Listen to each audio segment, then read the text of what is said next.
האם זה באמת סגולה בדוקה? הסגולה ללמוד בזה?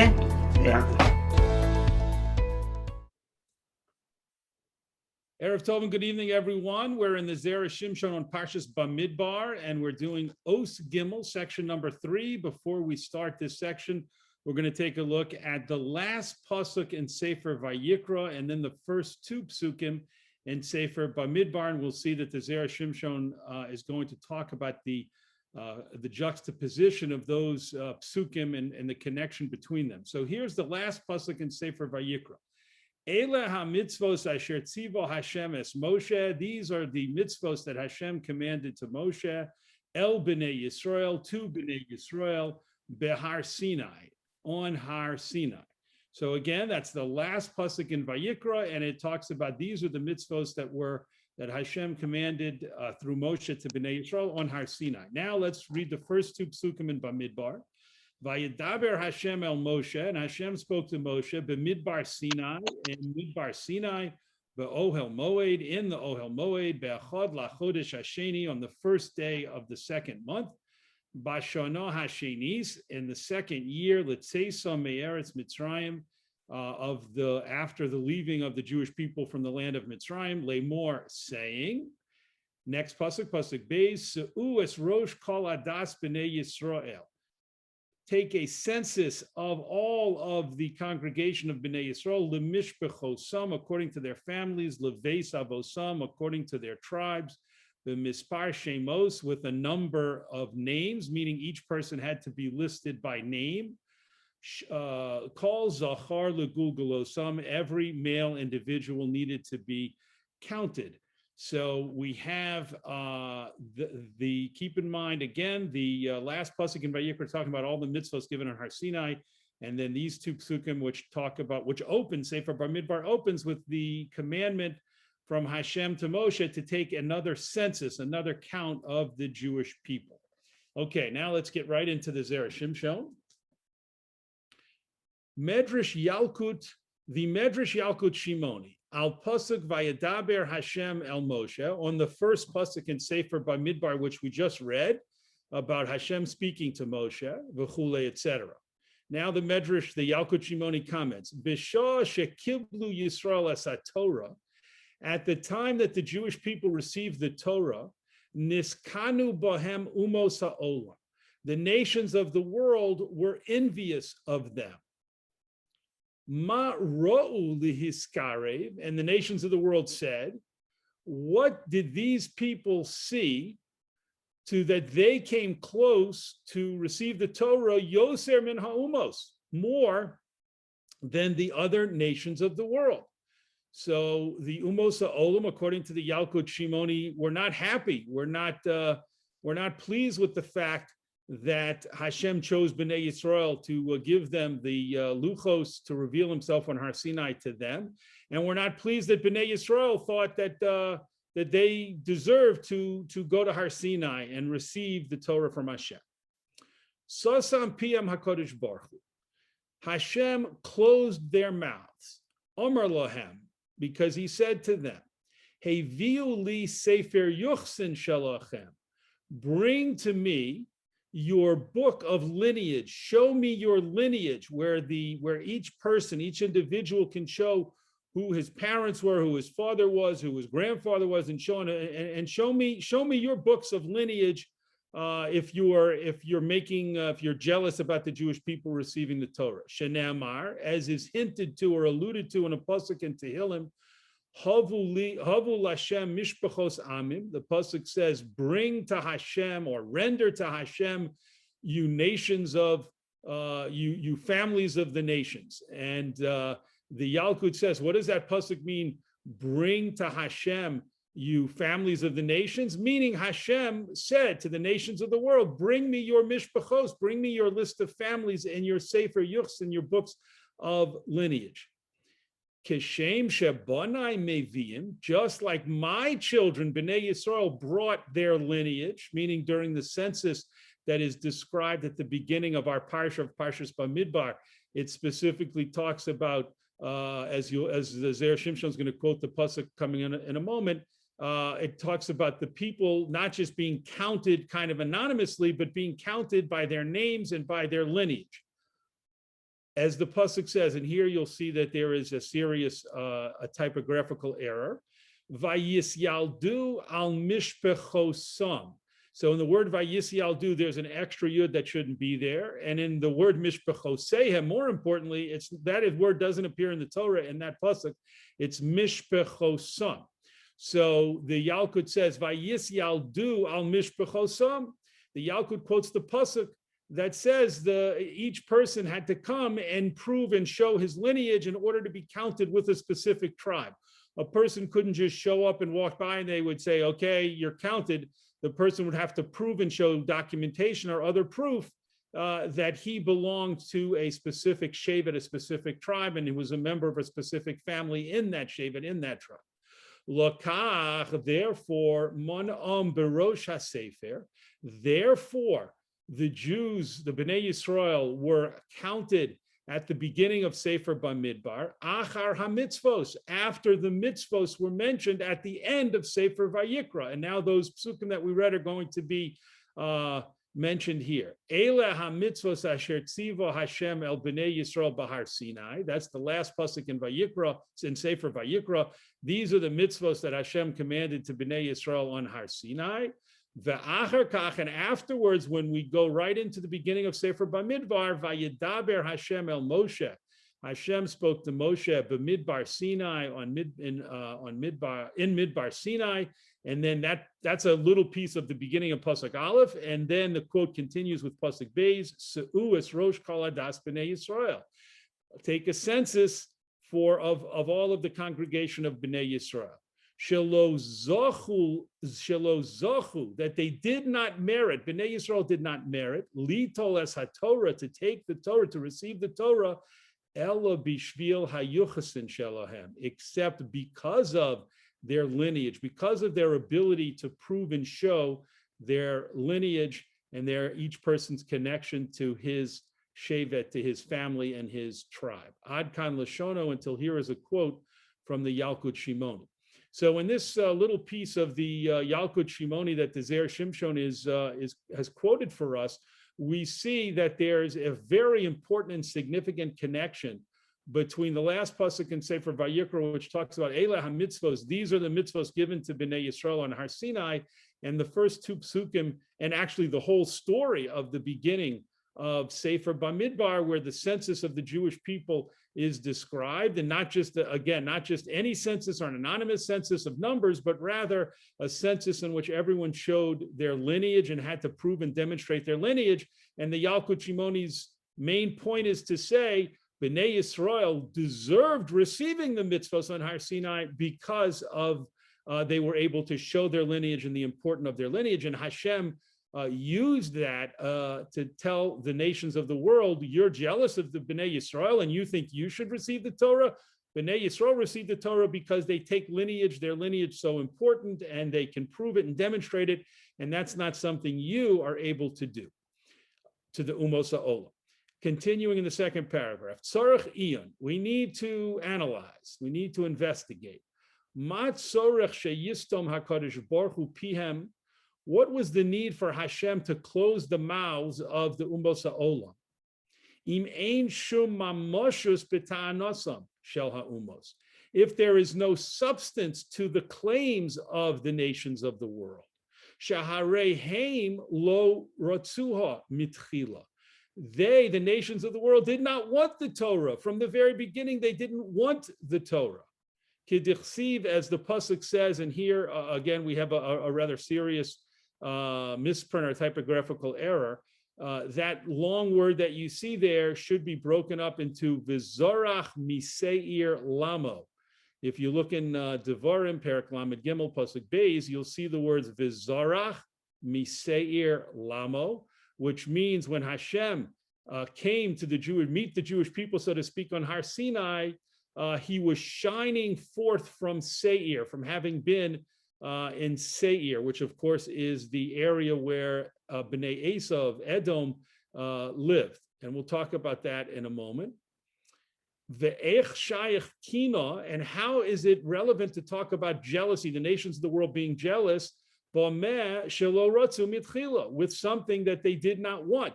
How can the Yalkut Shimoni tell us that the nations of the world were jealous when the Jews received the Torah on Har Sinai when they didn't want the Torah? And how do we know they didn't want the Torah? So that's the reference to V'zorach Miseir Lamo. That's that little phrase and that whole pasuk actually over there that talks about Hashem coming to Har Sinai after visiting Seir, meaning the people of Bnei Esav, and after visiting Paran, the people of the descendants of Yishmael, tells us, Chazal learned that and interpret that pasuk to mean that first Hashem went to the Bnei Esav and said, I'd like to offer you the Torah. Do you want to receive it? And Bnei Esav said, what's written there?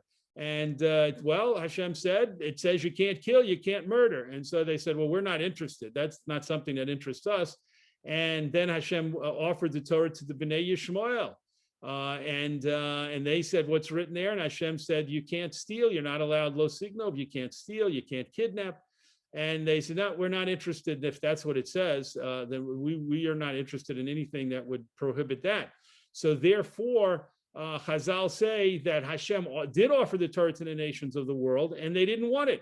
And that's where the Azeri Shimshon's question comes in. If they didn't want it, why is the Yalkut Shimoni telling us they were jealous? They had kino and envy and jealousy when Hashem gave the Torah to Bnei Yisrael. That's his first question of two.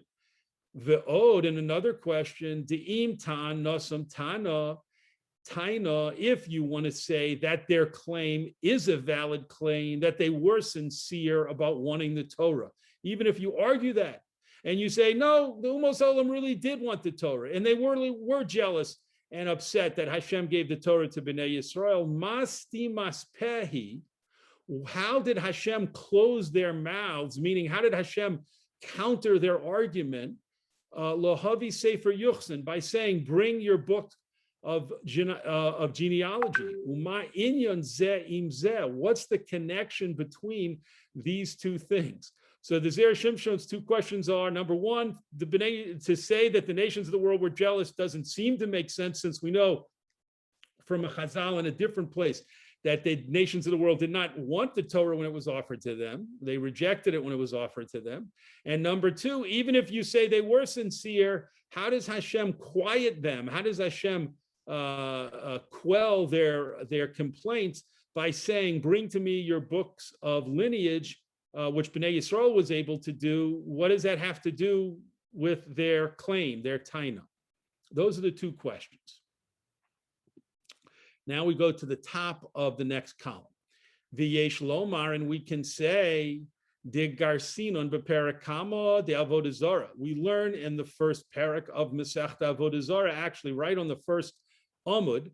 You can also make a little correction here. It's not Amud Aleph, it's Amud Beis, Daf Beis, Amud Beis. But we learn right there on the very first daf of Masechta Avodah Zarah, Sheha'umos toanim, that the nations of the world made a claim. Klum nasata lonu haTorah. Did you ever give us the Torah? B'chefias hahar, by putting a mountain over us, ki Yisrael, like you did for Bnei Yisrael, v'lo kibla nuha, and we did not accept it. So this is a very interesting Gemara to think about.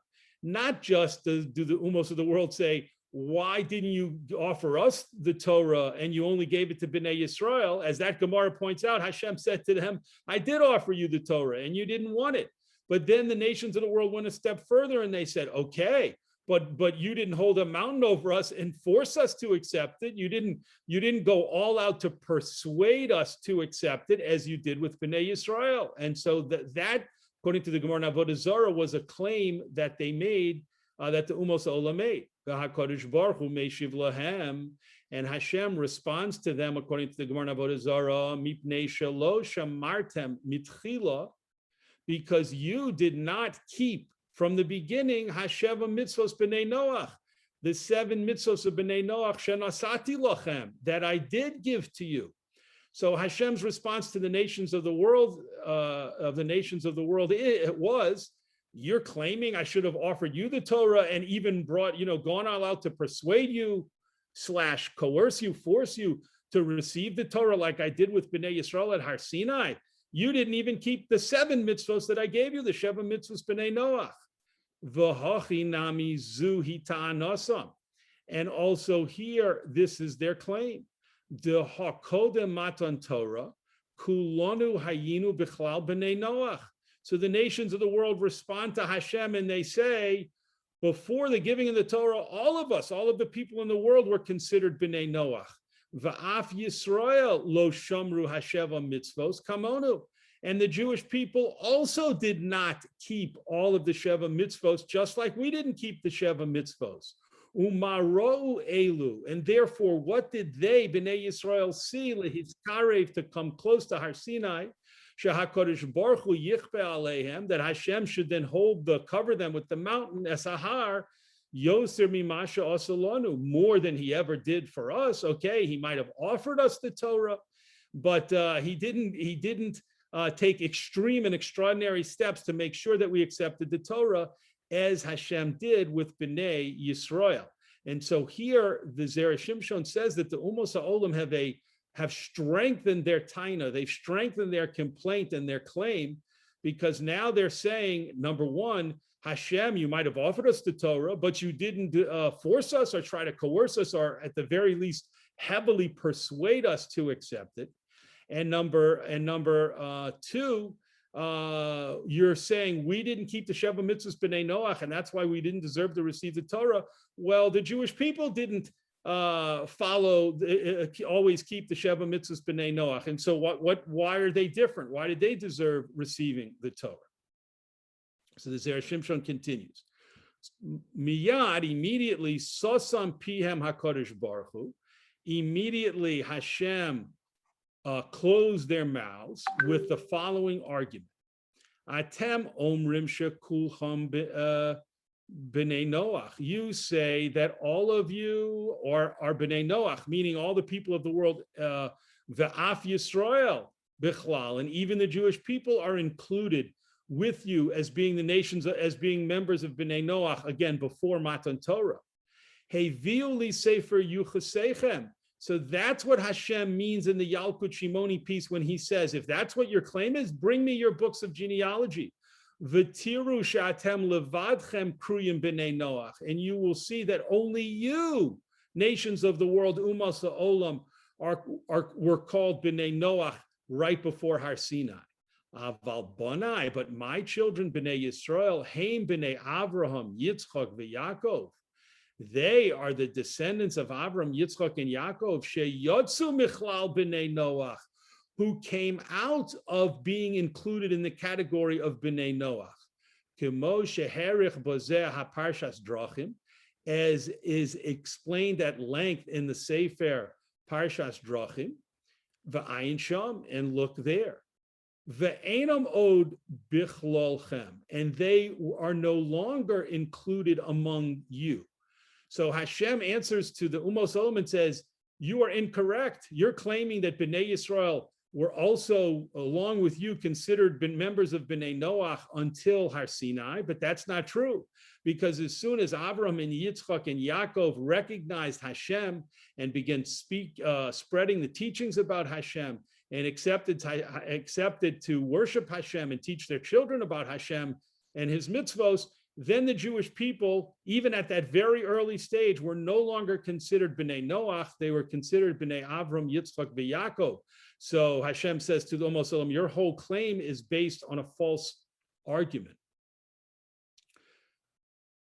Dila'olam haya b'neihem, because forever amongst B'nai Yisrael, even before the Torah was given, there was always Misha Shamar HaTorah v'HaMitzvos, always members of this people who kept the Torah and the mitzvos. Sha'af keshahayu b'Mitzrayim, even when they were in Mitzrayim, where it was the most difficult time period between the time of Avram, Yitzchak, and Yaakov, the Avos, and the time of Har Sinai, and if you take into account all those years in that time period, the hardest time to do mitzvos, of course, was during the slavery and the oppression and the suffering in Mitzrayim.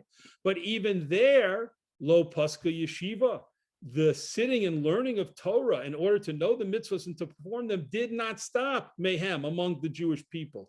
Kidei Amrina b'Perek Gimel Diyuma, as Chazal teach us in the third parak of Maseches Yuma. Ve'ha'avos hosifu aleihem mitzvos.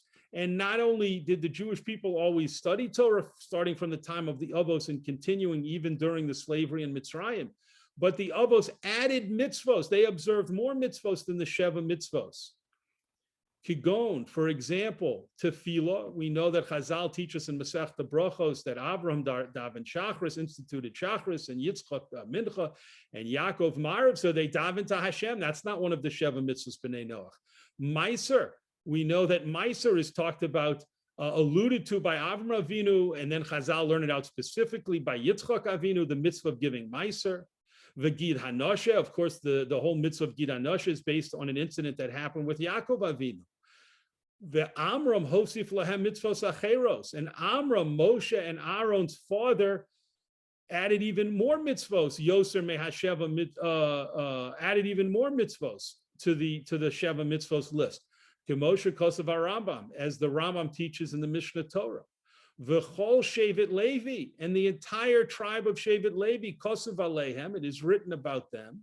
Ki Shamru Imrasecha, they guarded your sayings, Uvrischa Yinsoru, and your covenant they kept. B'Mitzrayim, and the Azeri Shimshon says that is referring to the time of the Jewish people in Egypt, when the rest of Bnei Yisrael found it difficult, if not impossible, or certainly very dangerous to keep the mitzvos. Shevet Levi did so, and Shevet Levi kept and guarded and protected the mitzvos of Hashem. So you see that the Azeri Shimshon says, paraphrasing Hashem's argument, counter argument to the Umos HaOlam, you cannot claim that the Jews didn't keep the mitzvos. There were always members of Bnei Yisrael from the time of the Avos through the time of Mitzrayim, of Shibud Mitzrayim, all the way up to Har Sinai. There were always at least individuals who kept the mitzvos, and there were even more mitzvos in the Sheva mitzvos Bnei Noach, and there was even a whole Shevet Levi during the Shibud Mitzrayim that were very careful and meticulous about keeping the mitzvos. Ve'echad me'ir mezake kol ha'ir. And even if there's only one person in a city who does the right thing and serves Hashem, that can bring merit and bring zechus to the whole city, based on a quote from a Gemara in Masechah Sanhedrin.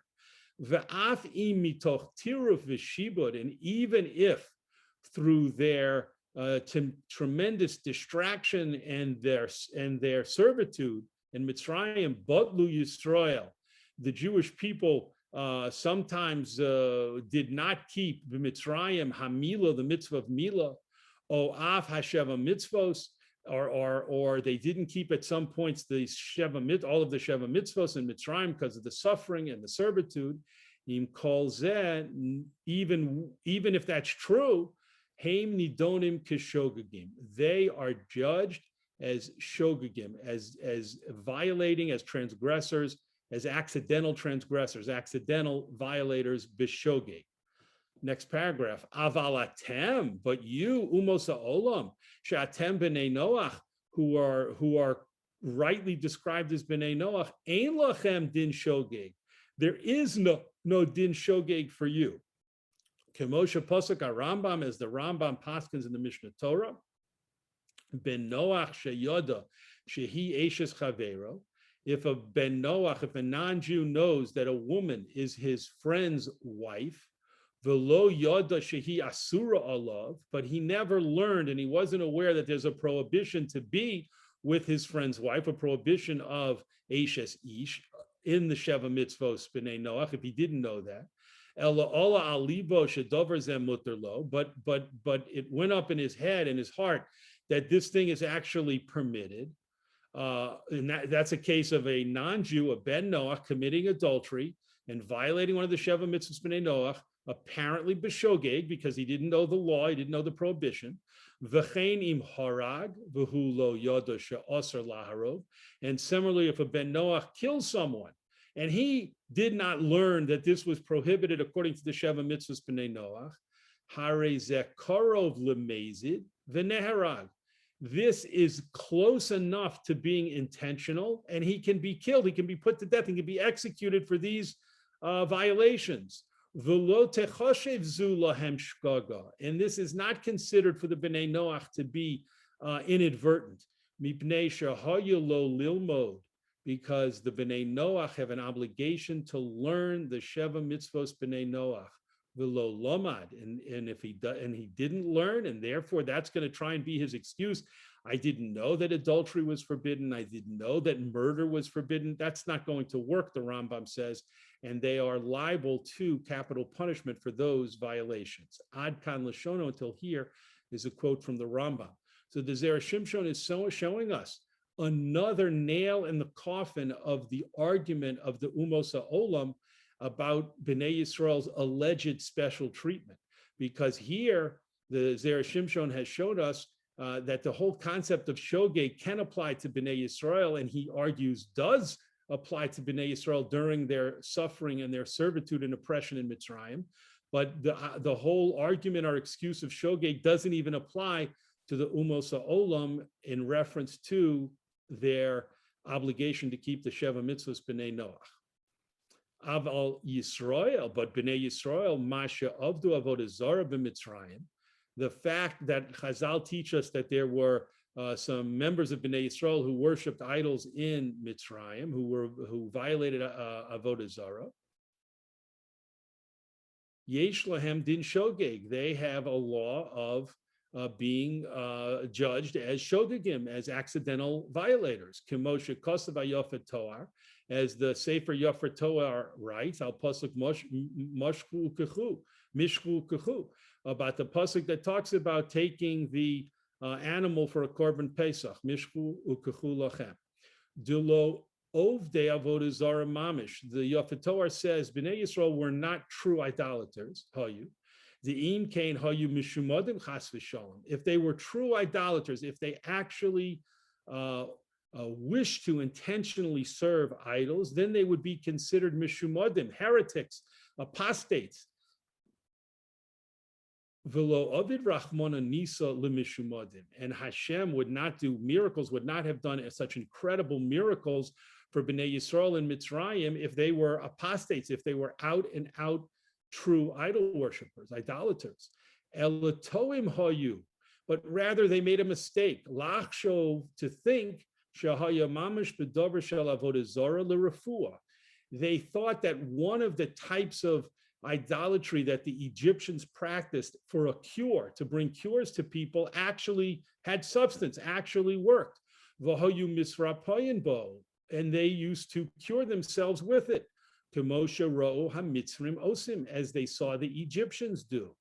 Vehel alehem hakasuv, and the pasuk, the Torah considers it ki'ilu avdu gelule Mitzrayim, as if they were truly worshiping the idols of Egypt. Ad kan Lashono, until here is a quote from the Sefer Yofet Toar.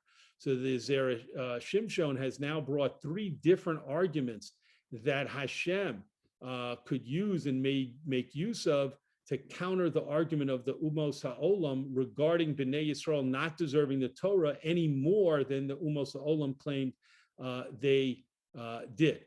Then there's one more point here where the Azeri Shimshon will extend this argument even a little bit further. He'll bring one more support, and then we'll stop here. And before continuing, it's a very long piece after this paragraph. The Kosva Tosfos prepared Gimel de Bechoros, and Tosfos in the third parak of Maseches Bechoros wrote, "De toeh bedin." If a Jewish person makes a mistake in the law, shekosavar shemuter levatel, and he thinks it's permissible to nullify something forbidden in a large quantity, in a larger, much larger quantity of permissible material, then that is mikre shogeg. That is considered accidental. V'chein pasuk ha-pri chodesh, and this is also brought down la halacha in the Sefer Pri Chodesh. So Tosfos over there, the Gemara over there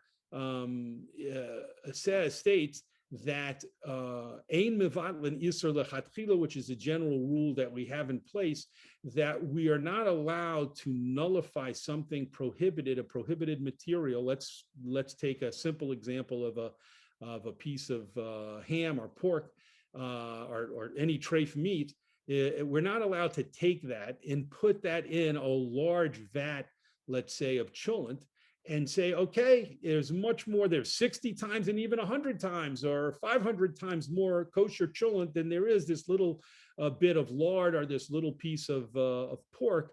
And so therefore, I'll mix it all up and I'll be able to eat it because it's nullified. So the halacha is ein mevatlin isur lechatchila. We're not allowed, we do not apply the principle of bittul, of nullification, if the act was done intentionally. But Tosfos says, what about a guy who thinks that it's okay to do that? In other words, he knows that the food he's dealing with is not kosher. In that sense, he's not a shogeg. It's not like he doesn't know and he makes a mistake and it drops in by accident. No, he knows that he's dealing with a piece of non-kosher meat, let's say, but he thinks, he truly believes that the laws of bittul, the laws of nullification, would allow him to drop it in and have it be overwhelmed, have it be nullified. And he does that. So Tosfos brings down one school of thought that says that should be permissible because he is treated like a shogeg, like an unintentional transgressor in that case, because he did not know the law about how nullification works. Umikol shekain. So according to that, the Jewish people have a tremendous additional argument about being viewed as shogegim, as unintentional transgressors during their oppression in Mitzrayim. Mikol shekain, but how much more so should we not apply this to the umos ha'olam? She'af b'shas matan Torah, because even during the time of Matan Torah, ha'umos tov b'sfarosam, the nations of the world who were trying to make this argument made a complete mistake in their reasoning. Shebnei Esav chashvu shemutar laharog. The Bnei Esav said to Hashem, what's in the Torah? Oh, we can't kill? Well, we don't want to accept that. The Azeri Shimshon says that shows you that their thinking was that it was permitted for them to kill, and only the Torah, only accepting the Torah would have made that prohibited. But of course, we know that that's one of the Sheva Mitzvos B'nai Noach. So the Umos Olam, in this case, the Bnei Esav, were completely off in any of their reasoning and in their thinking and in their knowledge about the Sheva Mitzvos. The Ammon Moab shemuter linov, and the nations of Ammon and Moab thought if they didn't accept the Torah, it would be permissible to commit adultery, not unaware that that's one of the Sheva Mitzvos prohibitions. The Yishmael shemuter lignov, and Yishmael thought that it would be permissible to steal, and again somehow being unaware that that's prohibited in the Sheva Mitzvos. V'chule, etc. Kenizkar la'el b'samach, as will be mentioned further on as we go. So we'll stop here, and just to recap on this very interesting piece in the Azeri Shimshon, he opened with a piece in the Yalkut Shimoni, which talked about the Umos Ha'olam expressing jealousy and trying to formulate and develop a legitimate claim against Bnei Yisrael receiving the Torah instead of the Umos Ha'olam. And he posed two questions on that Yalkut Shimoni, and he worked with several Makoros to show us that their entire claim was false, was based on false premises, and that Hashem had a tremendously strong, or I should say several tremendously strong counter arguments against the claim being made or being formulated by the Umos Ha'olam. And this has a wider significance for Bnei Yisrael in terms of realizing the specialness of Bnei Yisrael and Klal Yisrael, that they truly deserved receiving the Torah at the time of Matan Torah, rather than thinking, well, they really were similar to the Umos Ha'olam because of their transgressions that they might have committed in Mitzrayim, and because they were, after all, just considered Bnei Noach. So the Azeri Shimshon totally rejects these claims and shows they were actually not considered Bnei Noach once Avram, Yitzchak, and Yaakov came into the picture. And they were always, from that time of the Avos, there were always individuals and groups, and even a whole Shevet Levi, meticulously keeping the mitzvos and keeping the Torah, and even different individuals who started doing more observances than the Sheva Mitzvos B'nai Noach. So the claim of Klal Yisrael to be worthy of receiving the Torah on Har Sinai is vindicated clearly by the Azeri Shimshon in this piece. Yasher Koach for joining us for this section in the Azeri Shimshon on Parshas Bamidbar. Mirz Hashem will learn next week's parsha together with the Azeri Shimshon in a week.